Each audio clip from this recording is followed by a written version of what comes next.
చేద్దాం ఇప్పుడు. రిక్వెస్టింగ్ రవితేజ గారు టు ప్లీజ్ స్పీక్. హాయ్ అండి, అందరికీ నమస్కారం. ఇక్కడికి వచ్చిన మీడియా వాళ్ళకి, మన మాస్ కాదా శశివక్సన్ ఫ్యాన్స్కి అందరికీ హార్ట్ఫుల్ థ్యాంక్స్. మీ అందరికీ నేను ఇంతసేపు నా ఫ్యాన్స్ వచ్చిర్రు అనుకున్నా. సో మీ అందరికీ గ్లిమ్స్ బాగా నచ్చింది అనుకుంటున్నాను.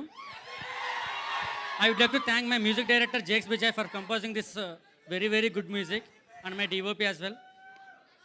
And I would like to thank my producer Ram Talluri garu and hero Vishwaksan garu for this opportunity.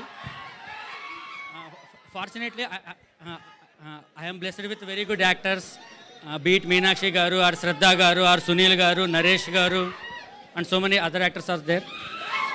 ఇంకా చాలా ఈవెంట్స్ ఉన్నాయి, అప్పుడు అన్నీ ఇంకా క్లియర్గా నేను వాళ్ళ గురించి మాట్లాడతాను. Okay, thanks a lot. రిలీజ్కి ముందే అసలు మామూలుగా లేదు రవితేజ గారు ఫాలోయింగ్. ఎస్ మరికా